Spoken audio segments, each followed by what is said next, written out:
bonjour et bienvenue à l'UNESCO dans cette session du Parlement des entrepreneurs d'avenir intitulée « Pour une économie au service de la vie et du bien commun ».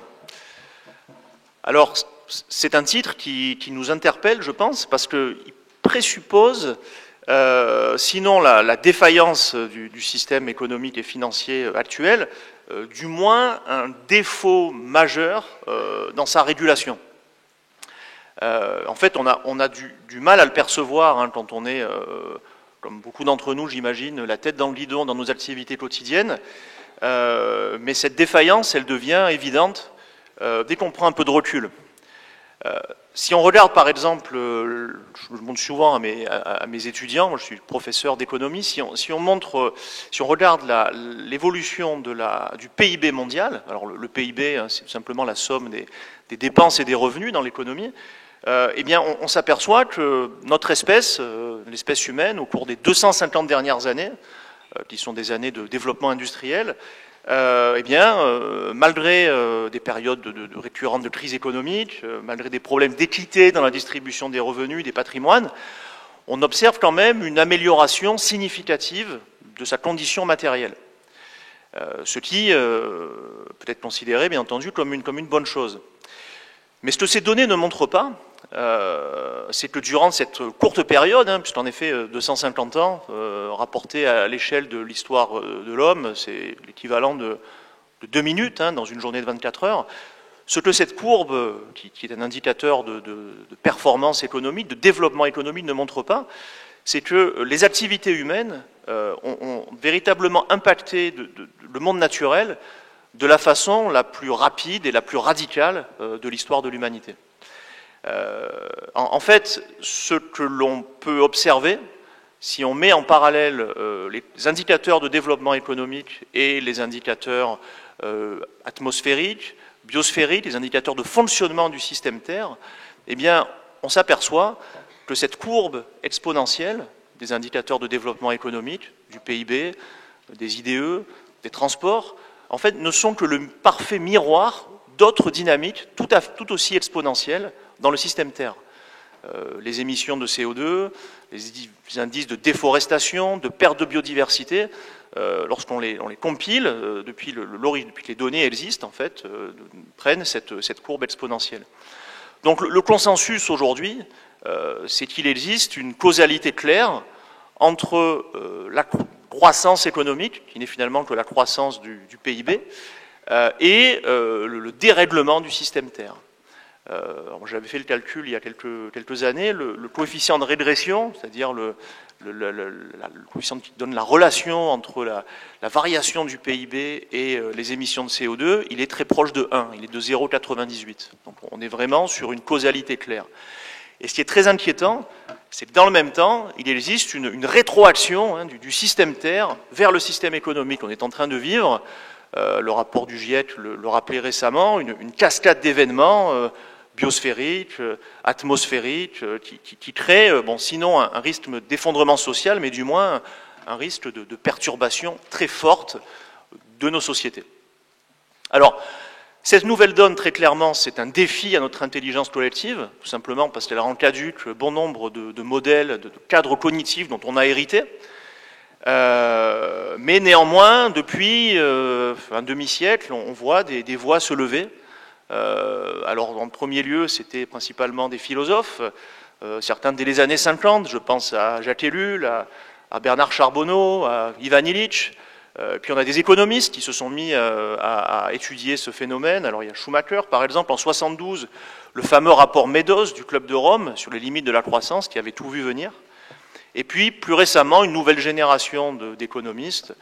On peut citer par exemple les travaux de Herman Daly, Kate Raworth ou Tim Jackson, qui s'interrogent en fait sur les nouveaux sentiers de prospérité dans une société ou dans une économie post-croissance.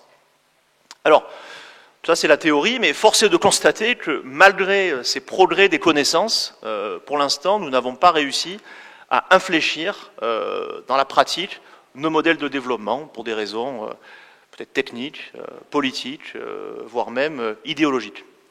Alors, aujourd'hui, on va essayer de réfléchir ensemble à cette question, et voir comment on pourrait essayer de sortir par le haut de cette crise, qui est une crise absolument inédite dans l'histoire de l'humanité. Et donc j'ai la chance d'avoir à mes côtés 3 intervenants de très haut niveau, alors qui occupent des positions sociales assez différentes, mais qui permettront peut-être de juxtaposer les points de vue, et puis peut-être à la fin de la séance d'y voir un peu plus clair. Alors, je vais commencer par présenter donc Timothée Paric, qui est à ma droite. Timothée, vous êtes chercheur en économie écologique à l'université de Lund, en Suède. Vous avez récemment rédigé une thèse de doctorat qui porte sur la décroissance, thèse de 2019 qui s'intitule The Political Economy of Degrowth. Et c'est un sujet que vous explorez également dans votre premier ouvrage, Ralentir ou périr, l'économie de la décroissance. À ma gauche, j'ai la chance d'avoir Monsieur Carlos Alvarez Pereira. Vous êtes le vice-président du Club de Rome. Vous êtes ingénieur aérospatial. Vous avez débuté votre carrière en tant qu'enseignant-chercheur à l'Université Polytechnique de Madrid. Et puis plus tard, vous êtes devenu, et pour longtemps, un entrepreneur dans le secteur des services informatiques à l'échelon international, en Espagne, en Suisse, en France et en Allemagne.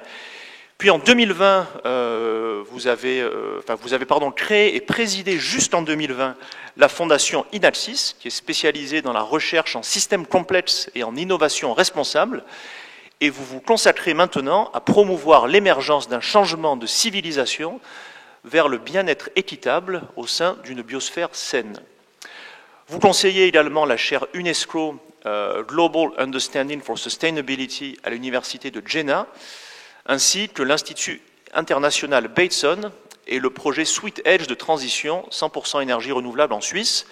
Et vous êtes aussi membre de différentes instances, telles que le conseil scientifique de l'Institut d'études avancées en transition à l'Université de Montpellier, la World Academy of Art and Science, et vous enseignez également l'économie circulaire. Et enfin, à ma gauche, donc à la gauche de Carlos, nous avons la chance d'avoir Fabrice Bonifay, qui est le directeur développement durable et qualité, sécurité et environnement du groupe Bouygues. Vous avez mission d'animer et de coordonner la démarche développement durable RSE du groupe. Pour cela, vous participez en appui des managers à l'évolution des modèles économiques et des unités opérationnelles.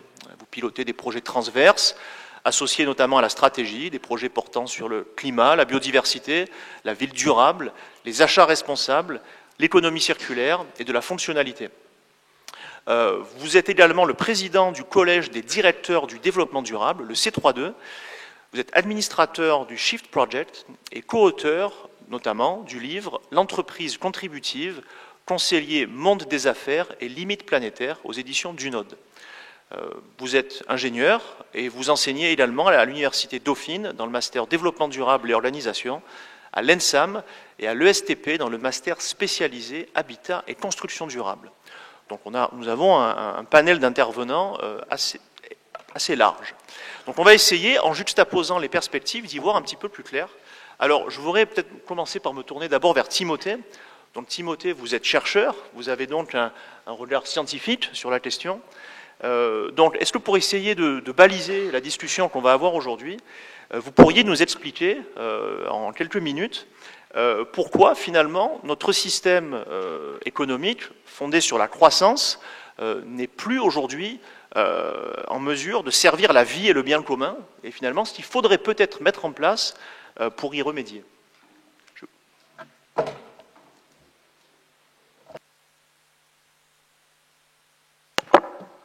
Merci. Bonjour à tous. Oui, moi, la première pensée qui me vient, c'est qu'une économie ne peut pas être au service de la vie si, dans son fonctionnement même, elle ne vient pas respecter les règles de la vie. Donc, l'une des premières règles de la vie, on a les lois de la biologie, on a les lois de la physique. Toute vie sur Terre et tout système biophysique répond à une certaine finitude, à une certaine proportion, à une certaine mesure. Donc tous les systèmes terrestres connaissent des phases de croissance, de stagnation, de décroissance, de renouveau, de régénération, de naissance, d'effervescence. Et à côté de ça, dans ce système complexe, évolutif, qui danse en fonction de tous ces rythmes, nous, on a construit une économie qui fait ça. C'est tout. Donc c'est même pas une défaillance dans le sens où ça marche très bien. C'est une économie qui est designée pour croître, avec la définition de la croissance la plus simpliste qu'on puisse imaginer. C'est-à-dire que moi, si je vous dis croissance, imaginez pas la plante qui devient arbre, le fœtus qui devient humain, le progrès, l'innovation. Non, la croissance, c'est l'empilement des points de PIB qui lui-même est un indicateur d'agitation monétaire. Imaginez la fourmilière, on balance un caillou, ça s'agite, et ben l'économie c'est pareil. Vous balancez un caillou, il y a un feu de forêt, il faut s'agiter pour l'éteindre, ça fait augmenter le PIB. Est-ce qu'on s'est enrichi? Je ne sais pas. Donc là, moi, ma première pensée, c'est déjà, il va falloir se débarrasser d'un certain nombre de prêt-à-penser qu'on a en économie depuis des décennies. Et donc là, aujourd'hui, on n'en est plus à notre maison brûle et nous la regardons brûler, c'est notre maison brûle et nous jetons joyeusement de l'huile sur le feu et nous appelons ça du progrès.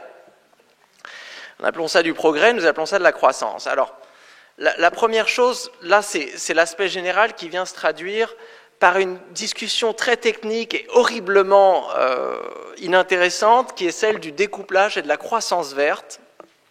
Et j'ai passé quelques années dans cette prison intellectuelle qu'est la littérature scientifique sur la croissance verte. Je ne le recommande à personne, c'est une forme de torture. Mais ce qui en ressort, c'est quand même un consensus assez grave. C'est-à-dire que la croissance verte, telle qu'on l'entend dans les bouches des gouvernements, des organisations internationales, des entreprises et de certains entrepreneurs qui sont assez optimistes quant à l'avenir, est une fable sans aucune fondation empirique et théorique. Et je vous dis ça vraiment sans exagérer. On a ce qu'on arrive à observer comme découplage, c'est-à-dire le début d'une dissociation entre la croissance du PIB et les pressions sur l'environnement qui sont souvent simplifiées à un seul indicateur qui est juste le carbone, c'est l'ombre du départ de la bande-annonce de l'espoir possible d'une conciliation entre ce mouvement de croissance exponentielle économique et la finitude écologique. Mais c'est une conciliation qui n'arrivera jamais, c'est une conciliation qui n'est jamais arrivée, et c'est une conciliation que nous essayons déjà d'obtenir depuis au moins 2 décennies, sans aucun résultat. Donc la deadline se raccourcit, les possibilités s'amoindrissent, le défi devient beaucoup plus difficile, parce que bien sûr, si on parle de carbone, le budget carbone est de plus en plus petit, le changement climatique est de plus en plus rapide, et donc ça veut dire que le découplage qui était impossible, mais quand même un peu moins impossible qu'aujourd'hui, il y a 10 ans, paraît aujourd'hui complètement déraisonné, déraisonnable. Donc à côté de ça, moi, c'est pour ça que c'était ma première entrée sur la décroissance. Et bon, c'est simple, si vous avez votre économie, vous avez une économie d'un pays comme la France, et c'est généralisable à tous les pays à haut revenu. Ces économies sont dans un état d'obésité biophysique. Donc vous les mettez, vous savez, avec les donuts qui montent la capacité de charge des écosystèmes représentée par des limites planétaires. Quand vous regardez ça, vous voyez du rouge partout. Donc ce sont des économies qui ont ce qu'on appelle un métabolisme sociétal, qui mangent énormément de ressources et qui rejettent énormément de pollution. Et donc là, à partir de ce moment-là, on a certaines personnes qui vont dire oui, alors il faut réduire nos empreintes de cela, il faut diviser notre empreinte matière par 3, il faut revenir à un stade d'utilisation des sols de tel, mais ça va être plus facile de le faire en produisant plus qu'en produisant moins. Et, voilà, moi je commence à être un petit peu fatigué de cette carte joker, j'aimerais bien qu'on m'explique. J'aimerais bien qu'on m'explique la logique derrière cette chose-là. Donc moi ça m'a amené cette réalisation qui est aujourd'hui un fait consensuel scientifique, l'IPBES le dit, on le voit dans le GIEC, on a 900 études empiriques pour le montrer, que si l'on ne peut pas verdir, c'est-à-dire concilier le fonctionnement d'une économie, non seulement, pas seulement sa croissance, le fonctionnement même d'une économie à un niveau tel de production et de consommation qui est aujourd'hui très haut. Si on ne peut pas le concilier avec la soutenabilité écologique, et que l'on a peu d'espoir de le verdir sur les années à venir, il va falloir réduire les niveaux de production et de consommation. Il n'y a pas de plan B. Donc là, aujourd'hui, avec le discours sur la sobriété, on s'ouvre très doucement à ces questions, même si on reste sur une espèce d'ambiguïté, un grand écart intenable, comme quoi, oui, on peut faire de la sobriété au niveau de la consommation tout en continuant à produire plus. Ça aussi, il va falloir m'expliquer, parce que bon, j'ai peut-être mal compris comment fonctionnait l'économie, mais il y a quand même un moment donné, ça ne marche pas. Donc ça, c'est mon premier point sur mettre l'économie au service de la vie. Aujourd'hui, ça veut dire respecter les limitations de vitesse des écosystèmes. Les écosystèmes, et c'était vraiment la belle théorie de l'économie stationnaire d'Herman Daly, c'est que les écosystèmes, ils ont des capacités de charge, comme un ascenseur. Ascenseur, 5 personnes, 600 kilos. Si vous rentrez à 12 dedans avec 2 tonnes, eh ben, il va y avoir un problème. Et pareil pour une pêcherie, pareil pour un lac, pareil pour le climat. Donc aujourd'hui, eh ben, il faut que ces contraintes écologiques deviennent une règle indépassable pour jouer au jeu de l'économie. Imaginez un jeu de foot, et il y a les lignes de touche sur les côtés.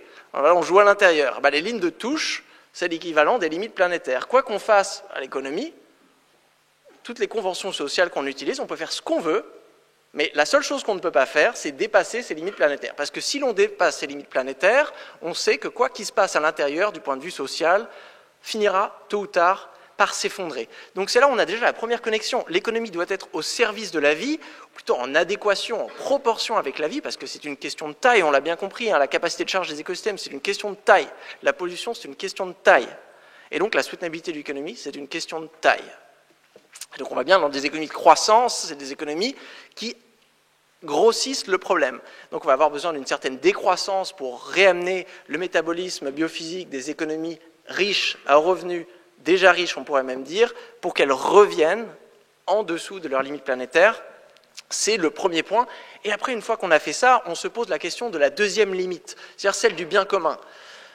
L'économie aujourd'hui, l'économie de croissance, le capitalisme de croissance, tourne autour de la maximisation d'indicateurs financiers, le PIB pour les gouvernements, les profits pour les entreprises, les revenus pour les individus. C'est un jeu de Monopoly. Chaque forme d'économie est un jeu. C'est un jeu, nous définissons les règles, les indicateurs, nous en définissons l'objectif. Donc aujourd'hui, voilà, l'objectif, c'est d'accumuler des points d'argent, des points d'euros. Bon, j'ai envie de dire, bon, ça c'était peut-être marrant pendant quelques décennies. Aujourd'hui, 21e siècle, dans la complexité des économies modernes, il serait peut-être temps de passer d'une économie de la quantité à une économie de la qualité. Donc pas une économie qui fonctionne par les prix et pour les profits, mais plutôt une économie qui fonctionne par les besoins et pour le bien-être. Donc pour moi, ça veut dire ça, vraiment, mettre l'économie au service du bien commun, c'est revenir à l'essence même de ce qu'est une économie. Une économie, c'est un agencement, un écosystème de protocoles sociaux qui nous permettent de nous contenter, de satisfaire des besoins, d'améliorer nos capacités. Et donc, le but de l'économie, c'est le bien-être. Donc si c'est cela, et si nous admettons, et c'est aussi important, que le bien-être est un objectif qui répond à des seuils de satiété, c'est-à-dire qu'on n'a pas besoin de produire une certaine quantité de médicaments chaque année en croissance exponentielle. Nous avons besoin des médicaments dont nous avons besoin quand nous sommes malades pour retrouver la pleine santé. Faites l'inventaire de tous vos besoins, vous allez vous rendre compte que chaque besoin a un seuil où vous dites « ça, c'est assez ». Donc pourquoi, alors que la logique des besoins à l'échelle individuelle, et même la logique des communautés à l'échelle d'une ville, ou même à l'échelle des pays, peuvent répondre à cette logique du assez, nous avons un système qui, lui, est basé sur la maximisation d'indicateurs abstraits. Donc là, et je terminerai là-dessus, hein, pour ne pas être trop long, je ne sais pas combien de temps j'ai, encore une minute. Alors, moi, dans le livre, j'ai mis une montagne inversée sur la couverture de Ralentir ou Périr. Et je crois qu'aujourd'hui, on a vraiment une économie qui est à l'envers. C'est-à-dire que notre économie, elle fonctionne avec la contrainte financière étant la plus haute, priorité numéro 1. Donc, si vous êtes mort de faim et que vous voulez manger, si vous n'avez pas d'argent, vous ne pourrez pas le faire. Si vous êtes une ville et que vous devez construire une piste cyclable, parce que les gens en ont besoin, parce que ça contribuerait à faire baisser les émissions, mais que vous n'avez pas l'argent pour la payer, vous ne pourrez pas construire votre piste cyclable. Donc, le social et l'écologique est contraint par le financier.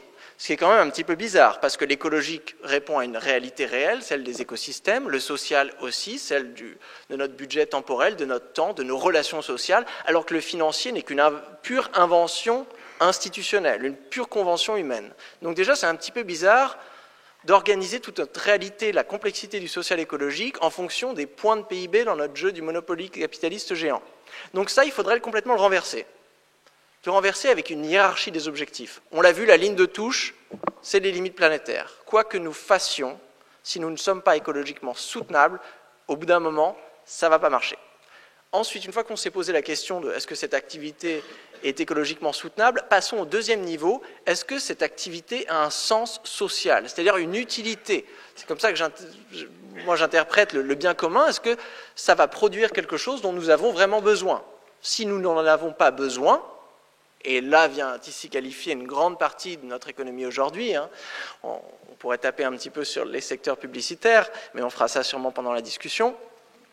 Si cette activité n'a pas d'utilité sociale, à quoi bon s'agiter?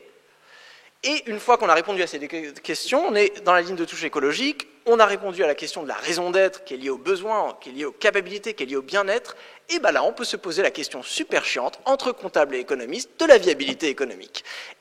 En se rappelant que les questions de viabilité économique sont vraiment une sous-partie qui reste encastrée dans une sphère du social beaucoup plus large, elle-même encastrée dans une sphère de l'écologie encore plus large.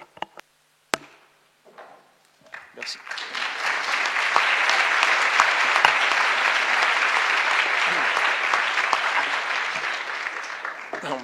Merci Timothée pour avoir si bien défini les enjeux de la discussion. Alors je retiens de votre intervention l'idée que effectivement, les 5 étapes de la croissance de Rostow, c'était la métaphore d'un avion qui s'envolait et en fait, il n'avait pas prévu que l'avion, à un moment donné, devrait peut-être penser à atterrir. Et effectivement, à l'époque où il écrivait, on concevait le système économique comme un tout qui n'avait pas d'extérieur qui le supporterait. En fait, aujourd'hui, on s'aperçoit, à la faveur des événements, que tout système économique est contraint par des limites. Alors moi, j'aurais une question à vous poser concernant la dimension sociale. Parce qu'une des raisons pour lesquelles les États, les gouvernements aiment la croissance, c'est que la croissance permet, lorsque c'est une croissance pro-pauvre, une croissance qui est tirée par la demande, c'est une croissance qui permet d'accroître les revenus des personnes les plus vulnérables. Or, si on passe du jour au lendemain à un système dans lequel il n'y a plus de croissance possible, le seul vecteur d'augmentation des revenus des personnes les plus vulnérables, à ce moment-là, ça devient la redistribution des revenus. Donc ma question, elle porte sur la faisabilité politique du changement de régime économique qui serait basé sur un État stationnaire à l'échelle d'un pays, mais aussi à l'échelle internationale, puisqu'on voit aujourd'hui qu'il y a de nombreux pays qui sont très loin d'atteindre les objectifs du développement durable, notamment les objectifs économiques et sociaux. Et si on regarde le dernier rapport de la CNUSED, Commerce et Développement 2022, en fait la crainte, c'est que le ralentissement économique international, c'est-à-dire une forme de décroissance, mais qui serait quelque part subie par le côté anarchique de la production capitaliste, et puis renforcée par les décisions des principales banques centrales, finalement viendrait annihiler plusieurs décennies d'efforts pour le développement dans ces pays. Alors comment faire pour finalement concilier les limites planétaires avec l'exigence de justice, d'équité et de prospérité? Très vaste question, il vous reste 2 minutes. Waouh! Alors commençons sur ce concept assez spécial de croissance pro-pauvre. Alors la croissance, aujourd'hui, si vous prenez 100 $ de croissance à l'échelle globale, vous avez à peu près 1 $ ou moins qui se retrouve dans les poches des plus pauvres. Donc, en gros, si vous voulez faire sortir tous ceux qui sont aujourd'hui dans la pauvreté la plus extrême, on va dire en dessous de 1,90 $, il faut multiplier la taille de votre économie globale par 173 et ça prendrait à peu près 200 ans. Donc on se rend compte que là, quand même, il y a une certaine impossibilité et aussi une certaine inefficience Enfin, je veux dire, cette histoire de, pareil en France, un pays aujourd'hui où il y a une pauvreté qui augmente, de se dire on va faire croître l'économie dans son ensemble et on espère que ça va ruisseler dans les poches des plus pauvres, c'est quand même la plus grosse farce néolibérale jamais créée. Ça n'a aucun sous-basement théorique, ça n'a jamais marché. Donc, il faut arrêter déjà de penser que la croissance est une carte joker pour des questions difficiles de prédistribution, de distribution et de redistribution des richesses qui ne sont pas seulement monétaires, mais qui sont diverses. Alors là, il y a une autre question qui est absolument fascinante, qui est celle de l'échange inégal. Parce qu'on pourrait se dire, bon d'accord, un pays comme la France, aujourd'hui nous savons qu'il y a un surplus national énorme. Donc en France, ce surplus que Pierre Concialdi avait estimé, il est de 44%. Donc c'est-à-dire que si vous prenez le revenu national français, et que vous le comparez à la quantité d'argent qui serait nécessaire pour satisfaire les besoins de toute la population française, et bien vous vous retrouvez qu'un surplus de 44%. En gros, si on supprimait 44% du revenu national en France, mais qu'on avait une distribution équitable, personne ne serait pauvre. Donc dans un pays comme la France, on voit bien que la pauvreté n'est pas une question de production, de manque de logement, de manque de nourriture, de manque de médecins, c'est une question d'allocation, d'organisation, de qualité, d'accès. Mais ce n'est pas le cas, bien sûr, dans l'économie internationale. Mais c'est là qu'interagit un effet encore plus insidieux, c'est de penser que, dis donc, les pays à revenus vont décroître, et donc ils vont moins importer des pays du Sud, et donc ils vont mettre les pays du Sud dans la panade. Cet argument est faux parce qu'il prend pour hypothèse que la mondialisation, le commerce international et la croissance des pays du Nord enrichit les pays du Sud. Ce qui est complètement faux. Déjà, commençons par l'aspect écologique.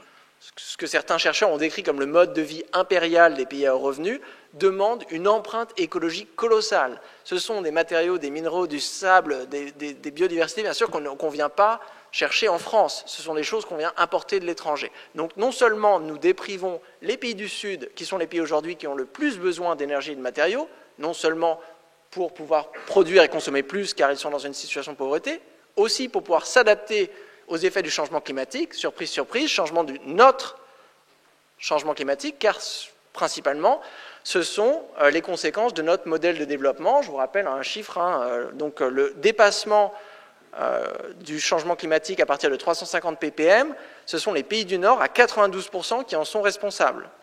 Donc là aussi, de se dire, aujourd'hui, la décroissance dans les pays du Nord, c'est une façon de venir libérer des ressources et un espace climatique pour justement permettre un développement, le développement le plus soutenable possible dans les pays du Sud, qui n'a pas besoin d'être un développement aussi simpliste que notre modèle capitaliste d'après-guerre qui servait simplement à maximiser les agrégats monétaires. Ça peut être des formes de prospérité diverses, le buen vivir sud-américain, l'Ubuntu africain, l'éco-soirage indien, mais on sait quand même que ces modèles de prospérité, aussi divers soient-ils, vont avoir besoin de ressources, d'énergie, de matériaux, de sols, de biodiversité, et que si nous, pays déjà riches, continuons à mobiliser ces ressources avec nos économies obèses, au bout d'un moment, ça ne va pas marcher.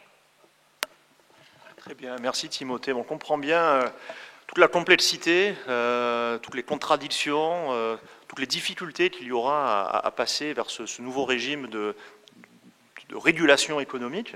Alors, il me semble qu'une difficulté assez immédiate qu'on va rencontrer dans la discussion, au-delà des problématiques macroéconomiques, c'est que dès qu'on va essayer d'implémenter, pour utiliser un mot idoine, ce genre de raisonnement dans le fonctionnement des organisations, eh bien, pour reprendre les termes de Timothée, on va se heurter au fait que finalement le capitalisme est une économie monétaire de production dans laquelle la règle du jeu, c'est de gagner des points de monnaie, et que l'objectif des organisations dans cette économie, généralement, ça ne va pas être la résilience, ça va plutôt être la croissance de KPI, d'indicateurs, de vente, de parts de marché, de profit distribués aux actionnaires. Alors, on va essayer maintenant de comprendre comment on peut tenter de mettre l'entreprise, la grande entreprise, au service de la vie et du bien commun. Et pour ce faire, je vais me tourner vers Fabrice. Donc Fabrice, vous avez une grande expérience de directeur du développement durable à très haut niveau. Vous avez participé à des stratégies de transformation d'organisation. Est-ce que selon vous, là aussi, grande question en quelques minutes, est-ce qu'il est possible de concilier le monde des affaires tel qu'il est et les limites planétaires dont vient de nous parler Timothée. On pense que c'est possible, parce que sinon il y a...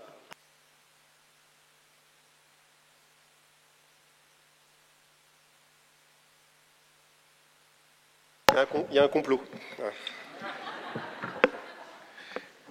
On ne veut pas faire parler les entreprises. Oui, donc on pense que c'est possible parce que sinon ce serait désespérant. Donc il y a des livres qui dénoncent en fait le fait qu'on surexploite les ressources et qu'on va dans le mur. Ça fait longtemps que les scientifiques le dénoncent, ça fait 70 ans. Et puis mon voisin de droite va le dire mieux que moi. Et avec ma co-autrice Céline Puffardi-Juilly, il y a quelques années, on s'est dit des livres sur le comment, enfin sur le pourquoi, il y en a plein, mais les livres sur le comment, il n'y en a pas beaucoup. Alors on a essayé d'en commettre un en s'appuyant donc sur les entrepreneurs et les entreprises qui ont compris ce qu'a dit Timothée tout à l'heure. Et l'objectif, c'est d'essayer de donner envie à tous les autres de s'y mettre, de créer une espèce de holà de la vertu pour arriver à une masse critique qui fera que tous les entrepreneurs vont accepter de faire un changement dans leur modèle d'affaires, parce que tout ça, c'est un problème de modèle d'affaires. Alors, il y a cinq piliers à prendre en compte pour arriver à faire ce changement radical. Parce que l'objectif pour une entreprise, c'est pas, à ce stade-là de l'urgence, c'est pas de faire un peu mieux ce qu'elles ont toujours fait. Ça ne va pas suffire. Quand on voit les chiffres, le côté vertigineux des chiffres, c'est pas une question de verdir à la marge des systèmes de production qui sont déjà obsolètes. Il faut vraiment mettre en place une approche beaucoup plus radicale. Donc première approche, si on considère que les limites planétaires sont indépassables, c'est d'arrêter de faire des budgets ou des prévisions qui s'appuient simplement sur la main invisible du marché. Et aujourd'hui, 100% des boîtes, quand ils font leur plan d'affaires, se préoccupent pas du tout des limites planétaires. Ils se positionnent par rapport à la concurrence, ils se positionnent par rapport à l'innovation, ils se positionnent par rapport aux supposées attentes et besoins des clients. Et puis à partir de là, ils se disent, comme on est un peu plus malin que les autres, on va faire 2-3% de plus que les autres, et comme ça, on va pouvoir apparaître comme plus sexy vis-à-vis des investisseurs et des actionnaires. Toutes les boîtes font ça. Voilà. Alors bien sûr, il y en a qui ont plus ou moins de talent pour le faire, et qu'ils y arrivent d'ailleurs, mais tant que la planète était grassouillette et résiliente, pas de problème. Ça a fonctionné pendant des décennies, ce système-là. Enfin, ça a fonctionné dans les pays du Nord essentiellement. Sauf que maintenant, qu'on arrive à ces limites planétaires et qu'on en a déjà dépassé 6 sur 9, on voit bien qu'on ne va pas pouvoir refaire ce coup-là pendant très très longtemps, parce que, on tape les limites et les changements climatiques en cours commencent à provoquer des ralentissements de l'économie, non pas parce qu'il n'y a pas assez d'innovation technologique, c'est parce qu'il n'y a pas assez de ressources, tout simplement. Donc il faut partir des ressources. Qu'est-ce qu'on a le droit de émettre comme CO2 pour faire notre plan d'affaires? Et bien là, ce qu'on a le droit d'émettre comme CO2 pour faire notre plan d'affaires aujourd'hui, c'est zéro. Zéro. Donc, est-ce qu'on va gagner tous autant d'argent avec des plans d'affaires où on va devoir ne plus émettre 1 gramme de CO2? À mon avis, là, ceux qui ont très très bien réussi dans un monde qui ne comptait pas ce qu'il fallait compter, vont peut-être pas être les plus malins pour réussir dans un monde où il va falloir compter réellement ce qui compte. Je ne sais pas si je suis bien clair. Donc ça se questionne tout de suite, ce qui a été dit, c'est, alors pas au niveau économie, c'est au niveau de la raison d'être des entreprises. Est-ce que le produit que je fabrique, est-ce qu'il est vraiment utile? Alors, aux clients déjà, parce que la plupart du temps, on le sait, les entreprises, beaucoup d'entreprises imaginent des produits dont les gens n'ont pas forcément besoin. C'est Black Friday hier. On leur fait acheter avec de l'argent qu'ils n'ont pas toujours, tout ça pour impressionner d'autres gens qui n'en ont rien à foutre. C'est ça, en fait, le modèle qu'on a aujourd'hui. Je savais que ça plairait, ça plaît à chaque fois, ça. Et donc la question qu'il faut se poser, c'est est-ce que mon produit répond aux besoins essentiels de mes clients? Et surtout, comment je le fabrique? Parce qu'il peut y avoir des produits qui répondent à des besoins essentiels, ne serait-ce que de la nourriture, mais on peut mal le faire. Donc il faut cocher les 2 cases, la case de l'utilité, et puis aussi la façon dont on va pouvoir le réaliser en respectant les limites planétaires, qui doit être le driver principal de ce type d'entreprise. Alors on en arrive à... on parle de transition. Tout le monde nous parle de transition. En fait, la transition, c'est comme la croissance verte et le découplage, c'est une fake news. Il n'y a aucune transition. Ça n'existe pas, la transition, aujourd'hui. Donc, en fait, on fait croire que la transition, on va remplacer ce qui est considéré comme mal, alors qu'on l'a chéri pendant des années, hein, ne serait-ce que les énergies fossiles, par des trucs qui vont être vachement bien, hein, les énergies renouvelables, l'hydrogène, etc. C'est ça la transition, c'est un remplacement. Bon, ben, on sait très bien, quand on regarde les grandes tendances, qu'il n'y a jamais eu de remplacement de rien du tout depuis que le monde est monde. Et que les énergies fossiles, eh bien, les énergies renouvelables, plus exactement, on les a empilées sur les énergies fossiles, et les énergies renouvelables n'ont pas remplacé les énergies fossiles. Alors on va dire, voilà, maintenant on va les remplacer pour de vrai. Ah bon, alors quand on fait un calcul de coin de table, au Shift Project, on s'aperçoit qu'aujourd'hui, le mix énergétique mondial, il est à 20% ENR, en regardant large, hein, et 80% carboné. Si on se souvient ce que nous disent les gens du GIEC, il faut qu'on soit net zéro dans 27 ans. Ça veut dire que les 80% d'énergie fossile qui correspondent au mix énergétique mondial, il va falloir donc les éliminer en 27 ans et produire ce que les énergies fossiles produisent aujourd'hui avec des énergies renouvelables. Mais qui peut croire ça? Qui peut croire encore cela? Compte tenu que la densité énergétique des ENR est beaucoup plus faible que les énergies fossiles, qu'il faut 10 fois plus de matériaux et de métaux pour produire la même quantité d'énergie que les énergies fossiles avec des ENR, et que tout le monde sait que beaucoup des ENR dont il s'agit, hein, au dehors de l'hydraulique, et si on considère qu'on peut même mettre le nucléaire dans les ENR, ce qui est déjà un raccourci quand même un peu facile, eh bien, on aura quand même un grand problème d'ordre de grandeur en termes de productivité à cause de l'intermittence, des problématiques de stockage, etc. Donc, la transition, en fait, ce n'est pas une transition de remplacement qu'on doit mettre en place, c'est une transition de renoncement. Alors, on en arrive au modèle d'affaires. Ce problème, c'est le modèle d'affaires. Parce que bon, il y a quand même 8 milliards d'individus sur cette planète qui ont besoin quand même d'avoir un minimum de revenus pour s'acheter de l'essentiel. Et donc, dis-moi comment tu crées la valeur, et je te dirai qui tu es. Parce qu'en fait, dans les ratings d'entreprises qui sont les plus exemplaires aujourd'hui, on est encore sur le moins mal, on n'est pas sur le mieux. Et ce que l'on promeut, nous, maintenant, au Shift Project et au C3D, et ce que j'essaye de faire modestement dans ma propre entreprise, c'est de se dire, bah, finalement, lorsque on est un entrepreneur, est-ce qu'on peut construire, est-ce qu'on peut bâtir, est-ce qu'on peut fabriquer d'une façon différente? Et là, il n'y a pas 50 000 alternatives. Donc, je vais vous prendre un exemple pour être concret. Donc, bon, il y a 6 métiers dans le groupe Bouygues, mais on va prendre celui qui pollue le plus, hein, c'est la construction. Et ça fait un petit bout de temps déjà qu'on a imaginé, bah, est-ce que c'est une fatalité que le secteur de la construction soit l'un des plus gros émetteurs mondiaux de gaz à effet de serre. Donc à peu près 30%, 25% en France et 43% de l'énergie finale consommée. Mais si avec ça, ce serait pas trop grave, mais c'est aussi 50 milliards de tonnes de matériaux. Donc la moitié des matériaux qu'on utilise sur cette planète, c'est pour la construction. Hein, et c'est au niveau du sable. Le sable, c'est le deuxième matériau le plus utilisé au monde, pour la construction d'ailleurs, après l'eau. Sans parler des problèmes d'artificialisation des sols, etc. Donc, on a réfléchi à ça et on s'est dit, bon, ben, comment on peut considérer qu'on puisse construire en éliminant ces externalités. Et donc, on en arrive à trois leviers qui sont les suivants. Premier levier, considérer demain et fabriquer demain, rénover demain des bâtiments qui vont devenir des banques de matériaux. C'est-à-dire où la démontabilité des bâtiments sera pris en compte dès la conception, de manière à ce qu'on puisse récupérer les matériaux pour pouvoir les réemployer à l'infini. Design forever. Eh bien, c'est tout à fait possible de faire ça. Il faut juste le vouloir et mettre d'accord tous les acteurs pour que demain, l'approche linéaire de la construction qui consiste à extraire des matières premières, construire et ensuite démolir avec une génération de déchets en France, 46 millions de tonnes par an, ce n'est pas une fatalité, on peut faire autrement. Donc oui, la construction de demain sera modulaire et elle sera industrielle et modulaire. Deuxièmement, l'intensité d'usage. Quand on regarde les taux d'utilisation des bâtiments, c'est juste effrayant sur la planète. On a des taux qui vont de dizaines de pourcents pour les bâtiments publics, 20-25% pour les bâtiments privés, les sièges sociaux notamment, et même les logements. Il y a une étude récente qui a montré qu'on avait plus de 35% de logements en France qui étaient sous-utilisés. C'est-à-dire que quand les enfants sont partis, ben les parents restent dans des logements, souvent qui sont bien trop grands par rapport à leur usage.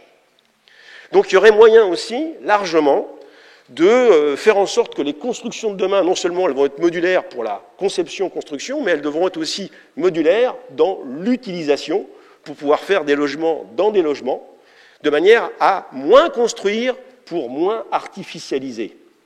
Parce que le grand levier aussi qu'il va falloir qu'on active aussi, c'est de redonner de l'espace vital pour le vivant, parce que le vivant, c'est vraiment ce qu'il y a vraiment de plus important si on veut maintenir une bonne santé des écosystèmes.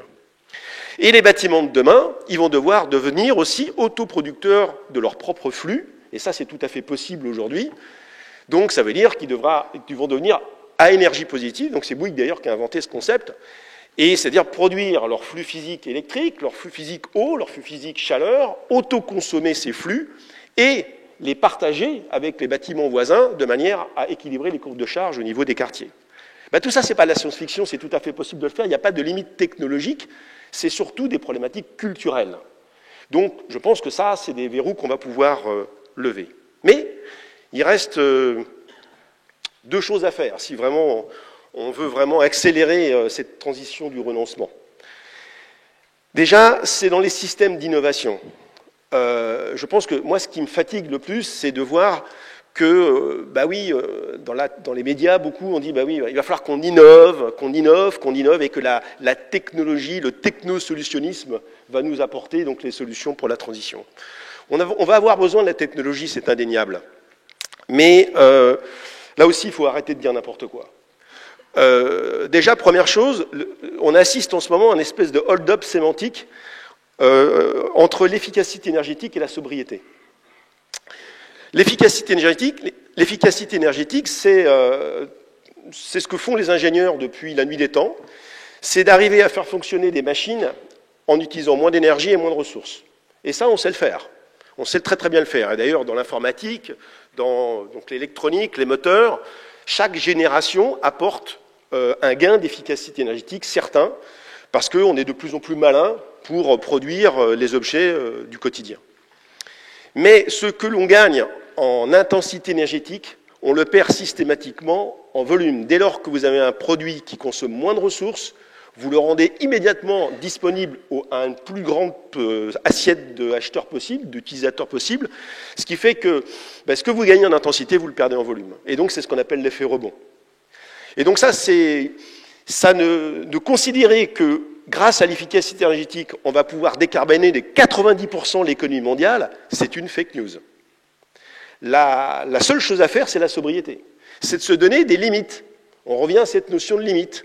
Et de dire dans chaque industrie, le bâtiment, l'IT, le textile, eh bien, on doit accepter de ne pas dépasser des limites et de faire en sorte que d'itération et de génération, d'exercice en exercice, on baisse notre consommation et qu'on mette l'efficacité énergétique au service de la sobriété, ce qui est très différent. Et à la fin, c'est notre façon de compter. Dans une entreprise, in fine, si on ne change pas le système comptable, on ne fera rien de sérieux. Donc nous, on milite au C3D, et on a fait un pilote chez Bouygues récemment, d'adopter un nouveau système comptable. Alors pourquoi ? Parce que c'est facile de gagner de l'argent lorsque l'on ne compte pas ce que l'on doit. Et aujourd'hui, on compte ce que l'on gagne, mais on ne compte pas ce que l'on doit. À la nature, précisément, parce que vous le savez, le business, c'est des matières premières transformées avec de l'énergie, de l'intelligence humaine. Et c'est ça, en fait, le business. C'est notre capacité à transformer le monde avec de l'énergie. Et on met dans le compte de résultat ce que l'on gagne en faisant cela, mais on ne met rien dans les provisions pour charge, les provisions pour renouvellement, pour la protection, ce que l'on devrait mettre comme somme pour régénérer la nature. On ne met rien, c'est gratuit. D'ailleurs, les entreprises qui polluent le plus, c'est les entreprises qui gagnent le plus d'argent. C'est quand même un petit peu contre-intuitif tout ça. Donc, si on veut vraiment changer les choses, il faut absolument inciter et inviter et même obliger les acteurs économiques à adopter un système comptable multicapital où elles devront présenter une fois par an à leurs actionnaires un triple bilan, le bilan environnemental, le bilan social et le bilan économique, mais indépendamment des uns des autres. Parce que jusqu'à présent, En fait, les entreprises qui gagnaient de l'argent disaient bah, oui, je gagne de l'argent, je crée des impôts, je crée des emplois, alors m'emmerdez pas, je peux polluer un petit peu. L'environnement et le social étaient toujours des variables d'ajustement du business. Et ça ne peut plus fonctionner.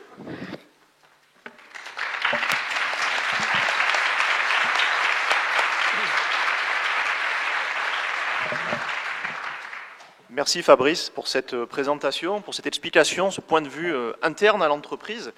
Effectivement, moi ce que je retiens de votre présentation, c'est qu'il ne s'agit pas de vernir à la marge, on est plutôt dans une période qui appelle à une transition de renoncement. Et à la fin de votre exposé, vous nous avez parlé de la comptabilité et du problème lié au fait qu'on ne compte pas ce qui compte vraiment. Et ça, selon vous, dans quelle mesure cela pourrait expliquer, dans quelle mesure, excusez-moi, je reformule ma question, dans quelle mesure, selon vous, les défaillances du système comptable, tel qu'on a hérité, constituent une incitation aux entreprises pour faire du greenwashing? Le greenwashing qui est un terme qui est rentré dans le dictionnaire d'Oxford, dans le dictionnaire anglais, l'English Oxford Dictionary. Alors ma traduction, c'est le greenwashing, c'est une image de responsabilité environnementale promulguée par une organisation ou pour une organisation, mais perçue comme étant infondée ou intentionnellement trompeuse. Et alors c'est un thème qui prend beaucoup d'ampleur. J'ai même repéré une agence de marketing au Canada qui s'appelle TerraChoice, qui a identifié ce qu'ils appellent les 7 péchés capitaux du greenwashing. Alors je ne vais pas vous faire la liste des 7 péchés capitaux, mais il y en a 2 qui me paraissent assez intéressants. Il y a le premier, c'est no proof. C'est lorsqu'on a des prétentions écologiques sans les appuyer par des informations quantifiées, ce qui renvoie au système comptable. Et la deuxième, qui est plus insidieuse, enfin le deuxième péché capital, qui est plus insidieux peut-être, c'est celui du moindre mal. C'est une prétention qui peut être vraie à l'intérieur d'une catégorie de produits, mais qui va détourner l'attention du consommateur, l'attention de la société, de l'impact environnemental de la catégorie elle-même. Vous savez qu'aujourd'hui, on a du lobbying pour que les marchands d'armes puissent faire labelliser leur production comme une production soutenable. Voilà. Est-ce que finalement, on n'est pas face à un problème de comptabilité? C'est pas ça qui verrouille tout finalement dans l'entreprise? Bah, si, c'est pour ça qu'on l'a mis dans les 5 conditions. Enfin, il y a 5 planètes alignées, donc c'est ça qui rend la difficulté. Donc il faut énormément de leadership si on veut sortir de ces injonctions contradictoires. Vous savez, dans le greenwashing, c'est ce que Blaise Pascal disait, en fait, c'est on mélange du vrai avec du faux. C'est encore plus dangereux que le faux complet. Et donc les entreprises qui font du greenwashing, c'est des entreprises qui ont peur, en fait, tout simplement. Elles ont peur. Elles ont peur parce qu'elles n'ont pas compris que de toute façon, ce qui est en train de se passer, ça les dépasse complètement. Et c'est bien qu'il y ait des ONG d'ailleurs qui dénoncent ces mensonges. Il y a quelques années, ça passait. Ça passait. Maintenant, ça passe plus parce que les gens ont appris à compter. Il y a un certain nombre de la société civile est de plus en plus vigilante. Et donc, les entreprises qui font du greenwashing, finalement, abîment leur réputation. Il vaut mieux faire, enfin moi c'est la préconisation que je donne aux entreprises, à commencer par la mienne, il vaut mieux faire preuve d'humilité, de sincérité et de pas nier les problèmes. Parce qu'on ne pourra pas de toute façon tout changer, hélas, trop rapidement. Je voudrais bien, moi pourtant, vu le temps qui nous reste. Mais les entreprises qui seront le mieux reconnues, je pense, demain, sont celles qui avoueront le problème. Et il y en a tellement peu aujourd'hui. Et pour ça, il faut juste faire preuve d'un peu de courage, de lucidité et surtout d'arrêter de mentir. Très bien, oui, effectivement, le risque réputationnel devient une vraie problématique pour les entreprises. J'ai une étudiante qui fait un mémoire justement sur le greenwashing et qui parlait de cette filiale de Deutsche Bank, DWS, qui affirmait qu'elle détenait en fait 50% de ses actifs en tant qu'actifs verts, actifs fléchés ESG. Mais en fait, il y a des documents internes à l'entreprise qui ont fuité et qui ont établi que ce montant était largement surévalué, à la suite de quoi le cours boursier a fortement diminué, un mini-crack de 13% en 2 jours pour cette entreprise. Néanmoins, c'est vrai que dans un monde, une économie monétaire de production, où la règle du jeu est calée sur l'accumulation de monnaie, dans les écoles de commerce, on enseigne toujours aux étudiants le dogme de la création de valeur actionnariale, où on a des outils financiers qui vont mathématiquement donner plus de poids au court terme qu'au long terme. Moi, à titre personnel, je m'interroge sur la réaction que pourrait avoir un comité de direction où on dirait, ben, voilà, les actionnaires, cette année, ils n'auront pas leurs 15%, à leur place, on va leur donner un donut. Symboliquement. C'est symbolique, oui. Voilà. Très bien. Alors, merci beaucoup, Fabrice, pour cette présentation. Alors, bon, on comprend bien maintenant tous les enjeux arrivés à mailler l'échelon macro, l'échelon micro. Donc, juste à présent, dans la discussion, on a eu un cadrage scientifique, on a eu un retour d'expérience concrète, mais je crois qu'il nous reste encore une étape à franchir. C'est essayer de comprendre par quel levier, par quel mécanisme on pourrait finalement essayer d'enclencher une spirale vertueuse, parce qu'on s'aperçoit que finalement l'économiste ne peut pas grand-chose sans les acteurs, et les acteurs ont besoin d'opérer dans un cadre légal, un cadre de régulation qui est favorable à cette transition. Donc comment faire pour enclencher cette spirale vertueuse, pour essayer finalement de changer d'échelle et peut-être de basculer sur un nouveau modèle économique, post-croissance, qui serait à la fois équitable et soutenable. Alors, nous avons la grande chance d'accueillir Carlos aujourd'hui. Carlos, qui est le vice-président du Club de Rome à cette table ronde. Alors, le Club de Rome, c'est véritablement une institution pionnière qui réfléchit à ces questions depuis 50 ans maintenant, dans une perspective internationale, multidisciplinaire et multi-acteurs. Alors, Carlos, en quelques minutes, est-ce que vous pouvez nous expliquer finalement, selon vous, comment on pourrait faire, quelle méthodologie, quelle approche on pourrait adopter pour réaliser cette transition dont on voit qu'elle est, ou ce basculement dont on voit qu'il est appelé à la fois par les scientifiques et par les acteurs. Mais pourtant, dans la réalité, on voit qu'on est en train d'accélérer face au mur. Et vous voulez que je fasse ça en quelques minutes? Vous avez 5 minutes. Cette question toute simple. Bonjour tout le monde, merci d'être là un samedi matin. Donc vous avez parlé un petit peu du Club de Rome, je vais en dire 2 mots de plus, parce que la plupart des personnes dans la salle étaient très loin d'être nées quand le Club de Rome a été créé. C'était en 1968, donc une année riche en événements, comme vous le savez bien. Et c'est une organisation d'une centaine de personnes dans le monde entier, de beaucoup de pays différents, qui réfléchissent ensemble à partir d'expériences complètement différentes, puisqu'on a des gens du monde de la science, de la politique, des entreprises, mais aussi de la société civile, des ONG, et particulièrement de la pensée systémique. On essaie de réfléchir sur les grands défis de l'humanité, avec un regard que, en général, n'ont pas d'autres organisations.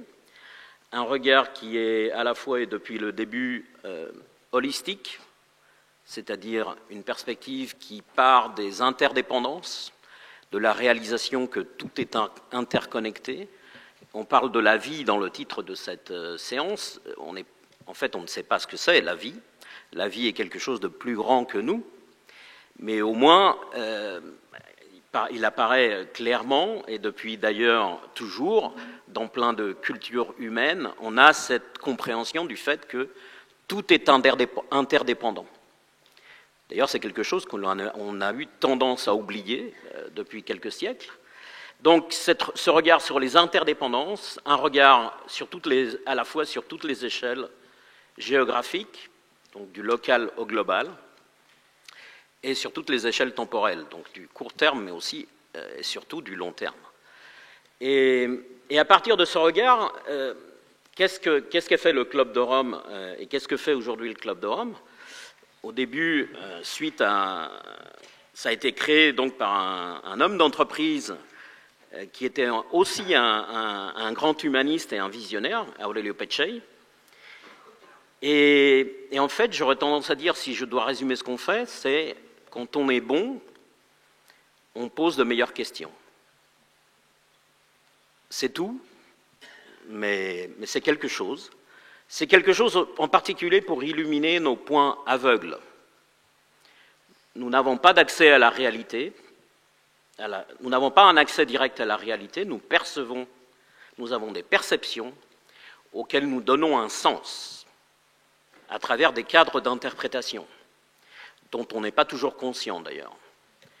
Et certains de ces cadres d'interprétation nous ont fait construire, par exemple, l'économie que l'on a aujourd'hui, mais tous ces cadres d'interprétation ont des points aveugles. Et certains de ces points aveugles ont révélé leur nature, leur caractère critique, révèlent leur caractère critique particulièrement aujourd'hui dans la situation dans laquelle on est.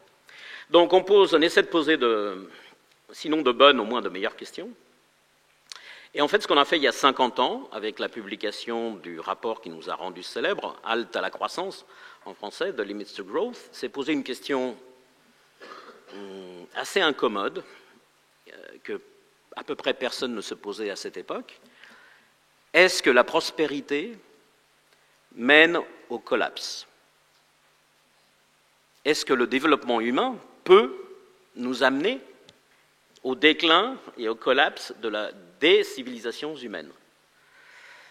Question évidemment incommode, puisque il y a 50 ans, mais encore aujourd'hui, on était les cultures, disons, on va dire les cultures occidentales, étaient dans cette approche du progrès matériel, de la réalisation du destin de l'humanité à travers un progrès matériel chaque fois croissant, et donc ce progrès matériel axé sur une consommation chaque fois plus grande de ressources en tout genre, et en particulier de ressources non renouvelables. Et immédiatement, parce qu'on a posé cette question, on a été étiqueté comme des...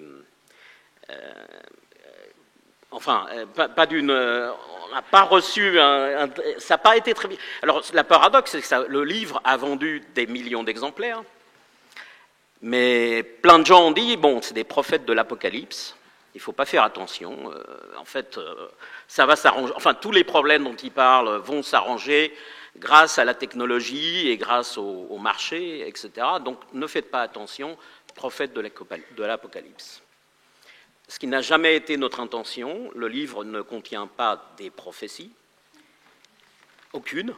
Mais même aujourd'hui, les gens parlent du Club de Rome, oui, parce que le Club de Rome s'est trompé, parce qu'il prophétisait ceci ou cela, ce qui n'est pas du tout dans le livre. Ce qu'on faisait, c'était essayer d'ouvrir le champ des possibles. Même si beaucoup de gens n'ont pas reconnu ça, parce qu'on a fait une simulation de scénario pour le futur, et effectivement, dans plein de ces scénarios, l'avenir montrait une probabilité très grande de collapse, suite au fait de la combinaison de la consommation toujours croissante de ressources non renouvelables et la pollution dont l'expression la plus visible maintenant est le changement climatique. Mais dans certains scénarios, on était capable, dans ces simulations, de créer des situations dans lesquelles le développement humain serait compatible avec la planète, avec la finitude de la planète. Mais à peu près tout le monde enfin, pas tout le monde, mais surtout à partir du changement de politique des années 80, cette possibilité a été ignorée. 50 ans après, qu'est-ce qu'on fait? Donc, en réponse à votre question, parce qu'on ne peut pas continuer à dire, bon, c'est une question, il faut du temps pour convaincre les gens de ce qu'on raconte. Il faut être un peu plus perspicace sur ça, en particulier parce qu'une inquiétude que j'ai et que l'on a aujourd'hui, c'est si on insiste à dire aux gens la catastrophe vient, si on continue sur cette rhétorique, on ne va pas accrocher les gens. On ne peut pas, disons, les civilisations humaines, il est temps de faire que les civilisations humaines, au lieu d'être construites sur nos faiblesses, et en particulier sur la peur et l'avarice, soient construites sur nos forces, et en particulier la curiosité, l'émerveillement et, permettez-moi de dire, l'amour. Et ça, c'est un changement de mentalité radical. Donc aujourd'hui, ce qu'on fait, c'est, d'un côté, on continue à produire des éléments pour les politiques.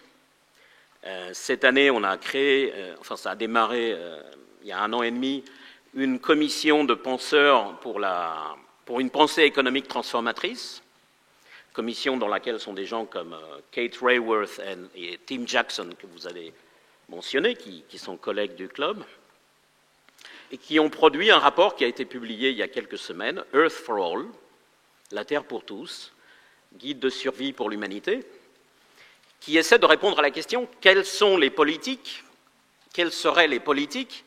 à appliquer si on veut concilier donc les limites planétaires, au sens de Stephen et Rockström, d'ailleurs Rockström est un des co-auteurs de ce livre, de concilier les limites planétaires avec le bien-être de l'humanité.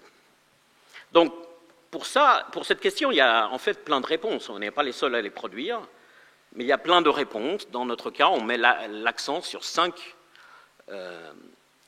aspects, 5 grandes dimensions.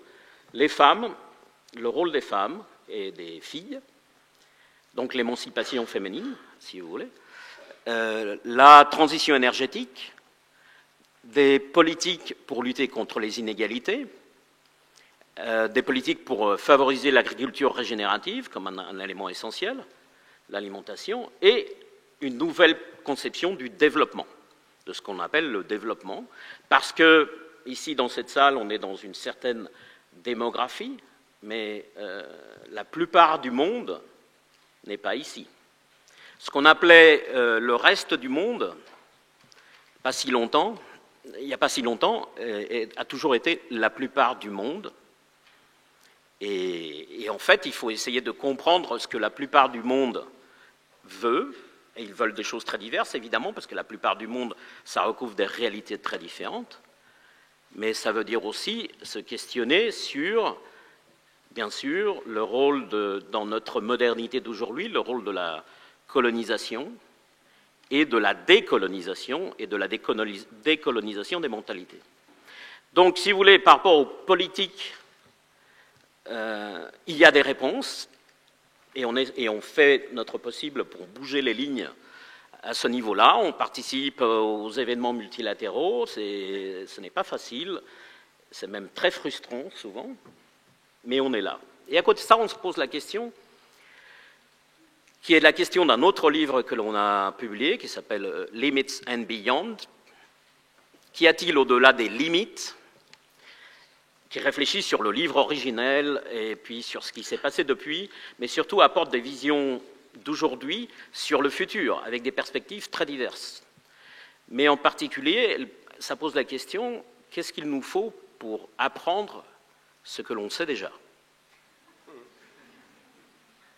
Parce que c'est ça le sujet, c'est qu'on n'a pas été capable d'apprendre, l'humanité est bloquée quelque part dans un vaste exercice d'apprentissage qui pose la question, qu'est-ce que c'est l'économie ? Pour une économie au service de la vie et du bien commun, qu'est-ce que c'est l'économie ? Qu'est-ce que ça veut dire le bien commun ? Qu'est-ce que ça veut dire le bien-être ? Qu'est-ce que ça veut dire le développement ? Et quand je dis apprendre ce que l'on sait déjà, c'est que apprendre, ça veut dire changer. Apprendre au sens profond du terme. Ça veut dire apprendre, c'est changer en fonction de ce que l'on sait. Et on sait plein de choses, et en particulier on sait plein de choses sur comment fonctionne la vie, et ce qu'il faut faire pour prendre soin de la planète, de la nature, des équilibres, des écosystèmes, qu'on n'utilise pas dans nos arrangements sociaux, parce qu'on continue à vivre dans cette fiction, mais ce sera toujours des fictions, mais en particulier cette fiction actuelle qui fait que, pour que le collapse économique n'ait pas lieu, ou n'ait pas lieu d'une manière trop dramatique, on est en train de brûler le futur. Parce que je ne sais pas si vous vous êtes rendu compte que depuis une trentaine d'années, la croissance des actifs financiers est énorme, va beaucoup plus vite que la croissance du PIB.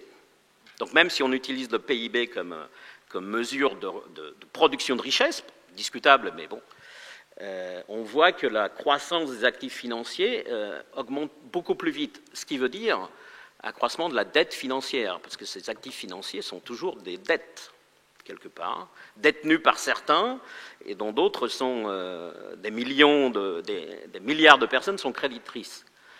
Et en fait, c'est ce qu'on a fait aussi par rapport à la crise de 2008, par rapport au Covid, et on continue à... Alors maintenant, on n'exploite pas seulement les relations entre les êtres humains et les relations avec la nature, on exploite le futur, qui bien évidemment est la moins renouvelable de toutes les ressources. C'est le temps des générations futures qui seront censées payer cette dette. Donc ça veut dire qu'on a vraiment des questions essentielles à se poser de l'ordre culturel, et c'est ce qu'on essaie de faire aussi maintenant au Club de Rome. Je dirige un programme qui s'appelle le 5e élément, et le nom du programme est évidemment délibéré, c'est une provocation. Le 5e élément, c'est quoi? Dans beaucoup de traditions, la plupart des traditions anciennes, il y a les 4 éléments, l'eau, la terre, le feu et l'air. Les Chinois ont aussi le métal, mais ces éléments-là sont essentiels pour la vie, mais ne créent pas par eux-mêmes la vie. Il manque quelque chose d'autre, qui est le 5e élément, l'esprit, l'énergie vitale, vous appelez ça comme vous voulez. Et donc cette provocation, c'est de dire, apprenons de la vie pour changer les mentalités, mais on ne sait pas comment. Parce que changer les mentalités, ça ne se fait pas par décret. Et pour nous, c'est essentiel. Il y a quelques idées qui sont essentielles. Une, faire confiance à l'humanité tout entière. Faire confiance à l'humanité de tout le monde. Parce qu'une des choses qui m'inquiète, c'est encadrer ce discours sur ce qu'appelait Aurelio Peccei la révolution humaine. En 1984, il appelait d'une révolution humaine, une révolution des mentalités. Mais si on encadre ça dans un schéma de eux et nous, dans un schéma de polarisation, ou même dans un schéma de « mais le problème, c'est l'humain ». Les humains, on est le problème sur la planète. Oui, enfin, on ne va pas très loin avec ça. Je veux dire, c'est peut-être vrai, d'ailleurs, on n'est pas en train de détruire la planète ni la vie, ne vous inquiétez pas pour la planète ni pour la vie, parce qu'elles survivront après nous. Ça, il n'y a aucun doute. On est peut-être, comme dit d'ailleurs enfin Antonio Guterres, le secrétaire général de l'ONU, on est en train de commettre notre suicide. Bien, mais pour éviter ce suicide, dire mais le problème c'est l'humain, le problème c'est les hommes, les êtres humains, les hommes et les femmes, parce que y en a trop, parce qu'ils ne comprennent pas, parce que ils sont bêtes, ils sont têtus, ils ne comprennent pas qu'il faut changer, parce qu'ils votent pour Trump, etc. On n'est pas sorti de l'auberge si on fait ça. Ça crée plus de polarisation, ce qui favorise d'ailleurs les Trump de ce monde, et ça ne donne pas d'espoir.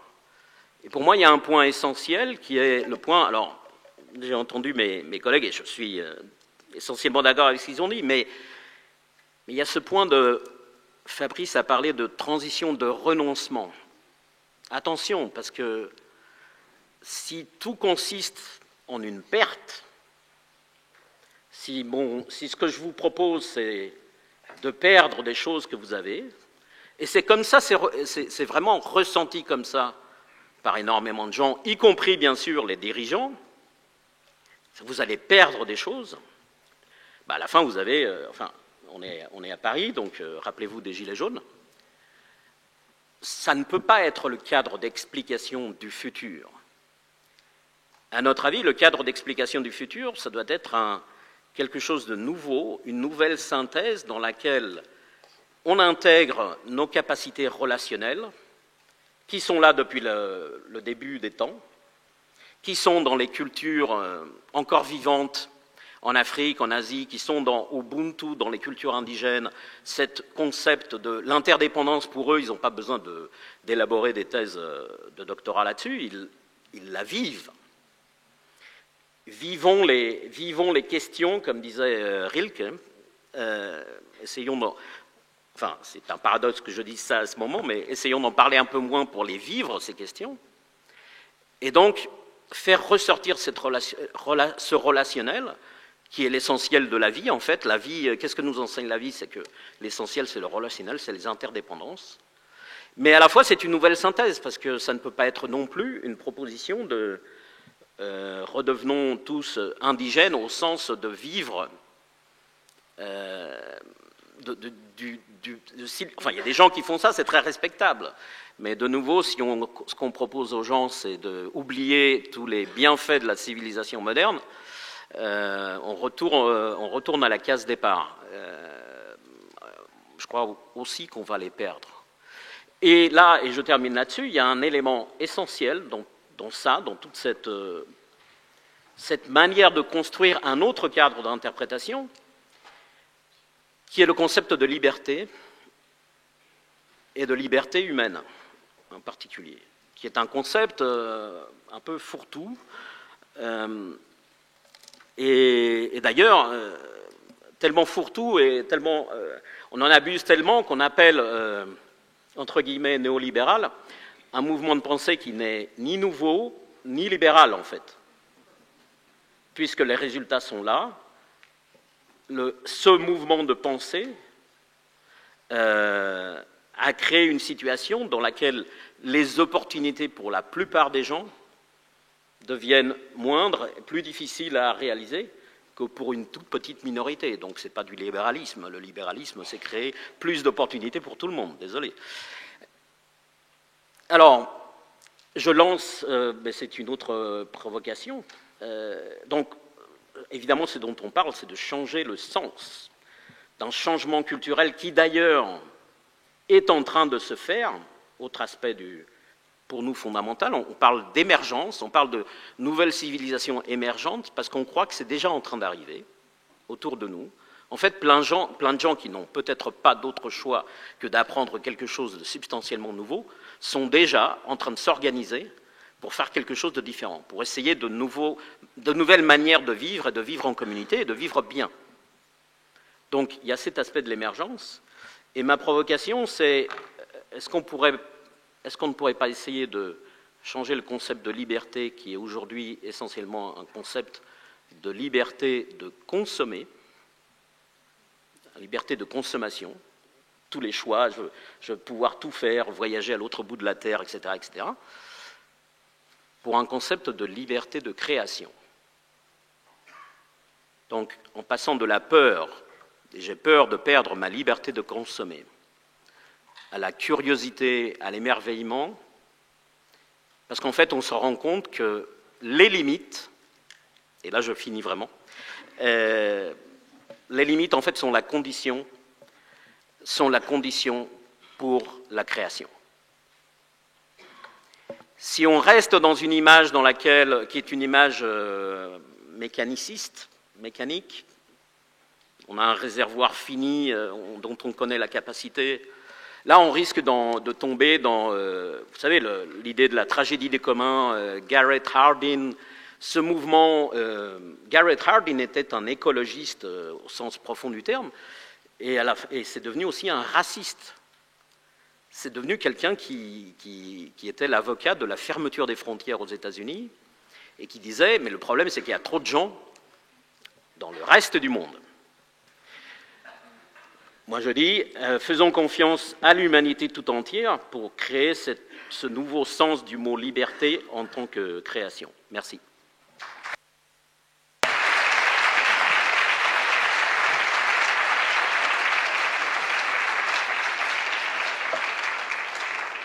Alors, merci Carlos pour cette très bel exposé à la fois de l'histoire du Club de Rome et puis des problèmes civilisationnels auxquels nous sommes confrontés aujourd'hui. Alors moi, je retiens de votre présentation qu'on est face à un problème d'adéquation entre notre cadre d'interprétation et le réel, si tant est qu'on puisse se saisir de ce réel. Mais là, il y a quelque chose qui m'interpelle, c'est que, bon, ça fait une cinquantaine d'années qu'on accumule des ouvrages, on accumule des données scientifiques, on répète le même diagnostic, on identifie des leviers de plus en plus précis. Pourtant, le message ne semble pas passer. Alors, selon vous, quel est le principal point de blocage? Est-ce qu'il faut qu'on fasse un livre de plus, qu'on sorte un graphique de plus, et c'est ça qui va faire basculer la direction, enfin changer de direction du bateau? Ou alors, est-ce qu'on n'est pas face à quelque chose de plus profond? Est-ce que, je ne sais pas, enfin, dans les instances dans lesquelles vous participez, qu'est-ce qui vous semble être le point de blocage? Est-ce que c'est un problème de déni des élites? Est-ce que c'est un problème de déconnexion des enjeux? Est-ce que c'est un problème beaucoup plus basique de cupidité, d'intérêt capitaliste? Voilà. Quel est selon vous le point de blocage qui fait que malgré toute cette accumulation de connaissances, on en reste toujours là aujourd'hui? Un problème de libération des mentalités, en fait, à tous les niveaux. Et aujourd'hui, on construit au Club de Rome sur plein de sources d'inspiration différentes, pas seulement notre propre héritage. Dans notre propre héritage, il y avait déjà très tôt, il y a eu cette perspective sur cet aspect des mentalités. D'ailleurs, on a publié en 1979 un livre qui n'a pas eu malheureusement le succès de Halte à la croissance, mais qui aurait dû en avoir beaucoup plus, en fait, dont le titre est « No Limits to Learning ». Donc, formulation de notre défi comme un défi d'apprentissage.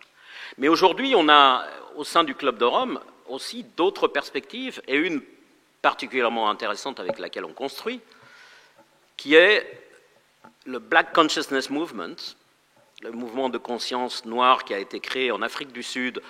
Vous savez à quelle année? En 1968. Donc, à peu près tout est arrivé en 1968.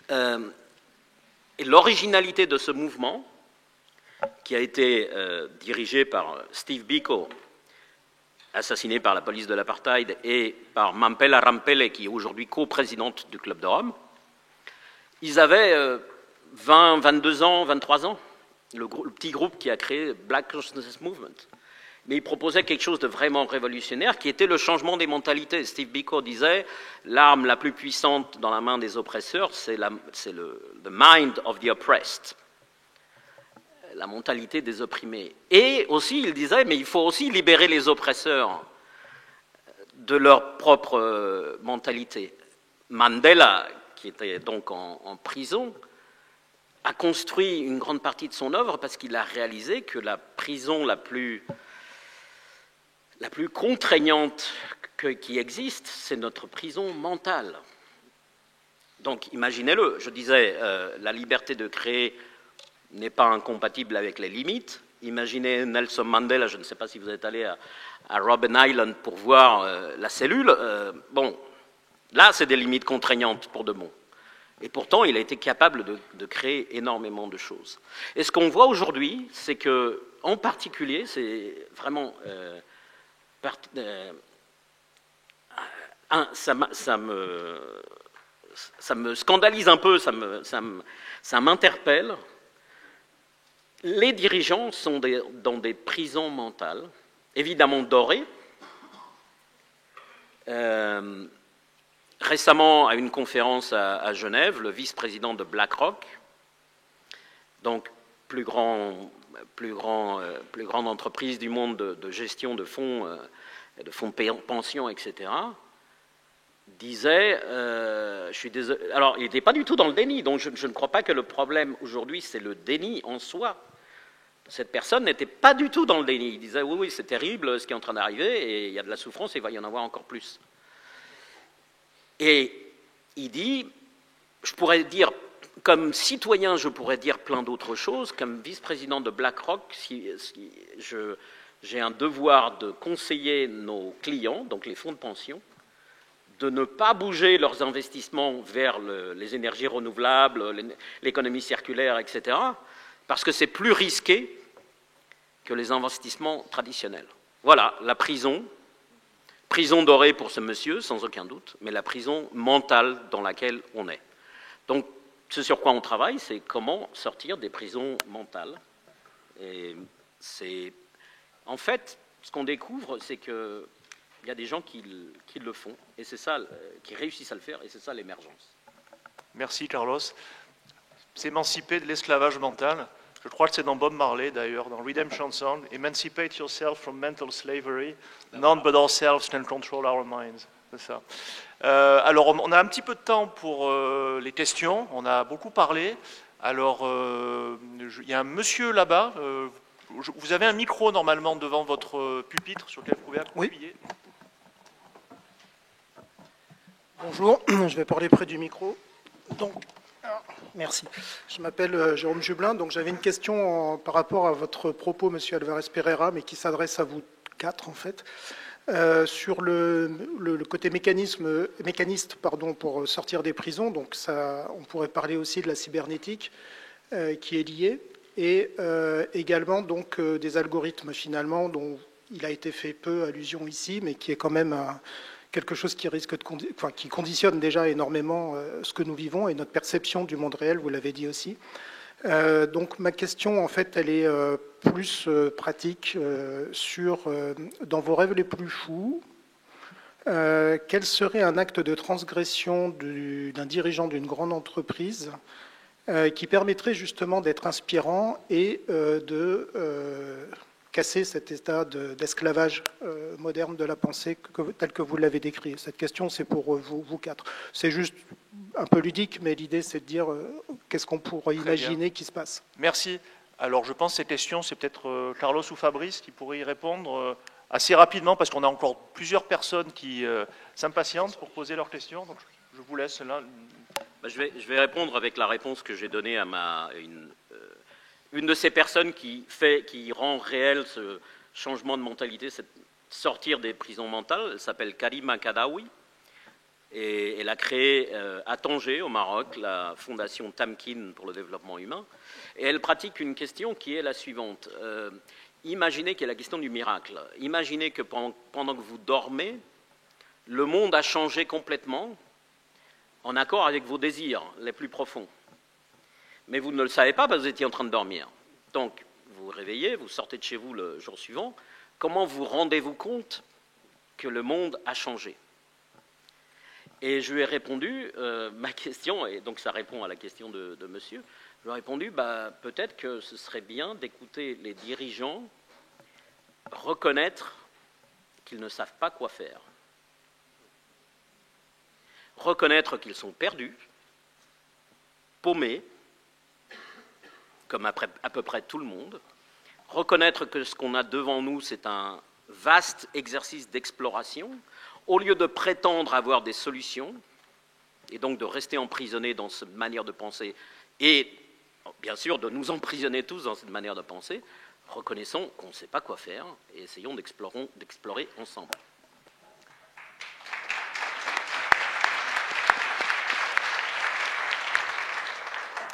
Alors, mademoiselle, s'il vous plaît. Oui, avec le pull noir. Oui. Avec le micro, si vous pouvez. Ah oui, super. Ah, génial. Merci beaucoup pour votre exposé, c'était passionnant. Moi, j'aimerais bien ressortir avec un consensus, enfin, c'est un peu terre-à-terre et naïf, mais j'aurais voulu savoir si les 5 piliers proposés par Monsieur Bonifay de la transition, j'ai plus le mot en tête, mais du renoncement, voilà. Donc j'ai bien compris que pour Monsieur Alvarez, c'était plutôt, il y avait un souci sémantique et attention au mot renoncement qui peut faire peur. Mais est-ce que fondamentalement vous êtes d'accord avec ces 5 piliers qui sont quand même très concrets et qui nous aident à avancer? Et même question pour Monsieur Parik. Merci beaucoup.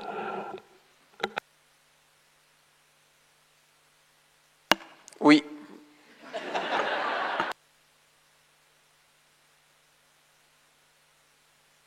Un peu plus, enfin, à part de dire oui.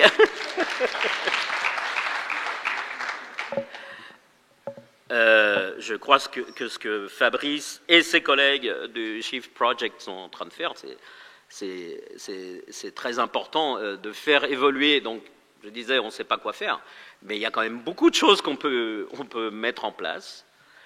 Je me disais avant, on sait beaucoup plus sur le vivant et comment faire et comment prendre soin du vivant que ce qu'on utilise dans nos arrangements sociaux. Donc oui, mais je mettais simplement l'accent sur le fait que, et je ne parle pas de créer un récit positif banal, en disant mais vous inquiétez pas, tout va s'arranger. Alors en particulier, je suis très d'accord avec le commentaire que vous avez fait sur les technologies, comme si les technologies allaient tout résoudre, etc. C'est faux, je suis d'accord. Donc, il ne s'agit pas de construire un récit banal pour les gens, il s'agit plutôt de nous inviter tous à créer quelque chose d'autre, et dans ce sens-là, de créer de l'espoir. Très bien, merci. Alors, on a le temps pour encore 2 questions. Donc, il y a monsieur à gauche, oui, voilà. Et puis ensuite, monsieur devant. Du coup, moi, c'était une question vis-à-vis du pouvoir, parce qu'on avait parlé des freins à un changement. Et je pense que J'aimais bien la métaphore de la montagne qu'il faut aussi dans un sens inversé. Et quand on voit le pouvoir aujourd'hui, on a les entreprises tout en haut. On peut se dire que les politiques sont très souvent au service des entreprises avec les décisions qu'elles prennent. Les citoyens qui sont rabaissés au statut de consommateur et même la nature, on pourrait se dire, qui est tout en bas et qui n'a aucun pouvoir, aucun droit. Et du coup, comment on inverse ça? Comment on fait en sorte que les citoyens reprennent le pouvoir, la nature aussi, dans un sens? Et après, une autre question un peu... quel est le rôle, ça n'a rien à voir, mais quel est le rôle des écoles de commerce dans un monde en décroissance quand on se dit que tout ça...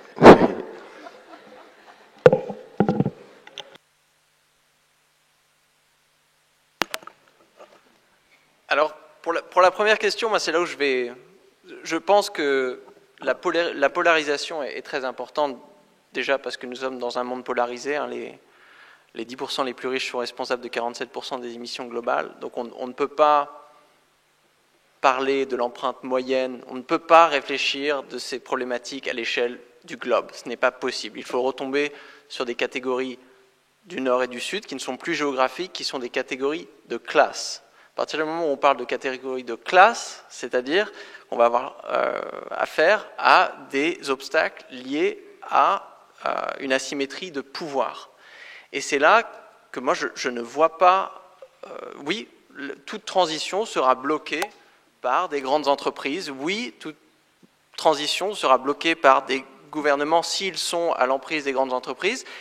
Et les blocages à l'intérieur de ces entreprises seront bloqués par les actionnaires et à l'intérieur de certaines villes des communautés seront bloqués par ceux qui ont un intérêt matériel à bloquer cette transition.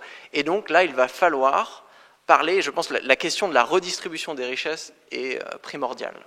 Donc d'utiliser des mots, le mot expropriation n'est pas un gros mot, de parler le concept de commun aussi, de se dire qu'aujourd'hui, la distribution de la propriété, pas seulement privée, mais de la propriété en général, ne nous permettra pas d'avoir cette discussion d'égal à égal sur un plateau de jeu. Et donc, il va falloir se poser des questions d'économie politique radicale sur qui a quoi. Et donc, ça, c'est sur la première des questions. Là, il faut faire face à cette polarisation et admettre que si nous n'avons pas réussi, donc, depuis les 50 ans du rapport Meadows, à entamer cette transition, et je suis complètement d'accord avec Fabrice, eh bien, il va falloir qu'elle change, essayer quelque chose de nouveau. Pour les écoles de commerce, alors oui, donc moi je me retrouve dans la situation un petit peu loufoque de parler de décroissance dans les écoles de commerce. J'ai un peu l'impression d'être un représentant de Coca-Cola dans une école de diète ou des trucs comme ça. Je me sens un petit peu mal à l'aise, mais les étudiants, alors c'est pas seulement la décroissance, hein, c'est l'économie hétérodoxe en général, c'est l'économie féministe, c'est l'économie écologique, c'est l'économie marxienne, c'est tous ces cadres de pensée en fait qui nous nourrissent notre créativité. Je disais, ah bah tiens, les inégalités, j'y avais jamais pensé en termes d'inégalité carbone. Ah bah tiens, la globalisation, j'avais jamais pensé en termes d'échanges non seulement monétaires, mais d'échanges de flux, de matière, des choses comme ça. Et les étudiants aujourd'hui, c'est ce qu'ils demandent. Ils ne veulent plus qu'on leur inculque le fonctionnement du capitalisme pour qu'ils deviennent les gentils petits dentistes à venir à chaque fois qu'il y a une crise. Oui, on va monter un taux d'intérêt, faire ci et faire ça sur un monde en feu. Non, ils veulent qu'on leur enseigne comment devenir des architectes d'économie, des architectes de nouveaux modèles d'entreprise. Et je pense qu'il faut les écouter et donc leur donner ce qu'ils veulent.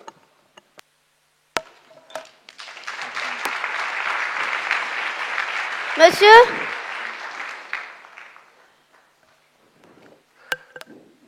Merci Timothée. On reprend une dernière question, mais très rapidement, parce qu'on va être mis dehors dans quelques secondes. Depuis tout à l'heure, on parle d'interdépendance. Excusez-moi, monsieur, je vais donner la priorité à la génération derrière. On a un petit garçon qui a son micro. Je suis vraiment désolé. Bonjour, j'ai pas tout compris. Mais est-ce que pour vous, la guerre, ça a un impact sur la pollution? Un gros impact?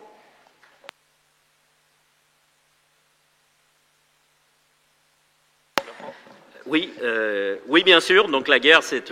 enfin, de nouveau, je suis dans la position de ceux qui disaient il y a 50 ans, on a un grand risque de collapse. La guerre, d'ailleurs, c'est une des guerres. Hein, en Europe, on entend que Peut-être pour de bonnes raisons. On n'entend parler que de la guerre en Ukraine. Je vous rappelle qu'il y en a plein d'autres sur la planète en ce moment. Et donc ces guerres, au pluriel, sont juste un signe vraiment extérieur, enfin évident du collapse, des fractures dans lesquelles on est. Et oui, c'est très mauvais pour tout le reste, y compris le climat, ça crée la crise énergétique, etc. Mais je reviens sur quelque chose qu'a dit Timothée, parce que, donc j'ai dit dans Earth for All, un des gros sujets, c'est combattre les inégalités et la redistribution des richesses. D'ailleurs, le livre a obtenu le soutien de Thomas Piketty. Mais en 2022, on ne peut pas ne pas se poser la question de comment on est arrivé là. Si on se dit le monde futur, l'année dernière, on a adopté un slogan au Club de Rome qui est « Global Equity for a Healthy Planet ». Donc, ce n'est pas des dimensions séparées. Le social et l'environnemental ne sont pas séparés. Je dirais le politique. Il faut l'équité pour la planète saine, pour une relation saine avec la planète, avec la biosphère. Mais la question que je me pose, que l'on se pose, c'est comment en arriver là. Parce que dans un schéma de confrontation directe, entre la majorité du monde et la minorité qui est dans ces prisons dorées, est-ce que ça nous amène à ce que l'on voudrait voir? Peut-être qu'il faut apprendre de l'histoire, en particulier de l'histoire européenne on va dire des 150 dernières années, pour essayer de réfléchir à comment arriver à cet objectif de répartition équitable d'une manière plus intelligente que ce qu'on a essayé jusqu'ici. Eh bien, merci.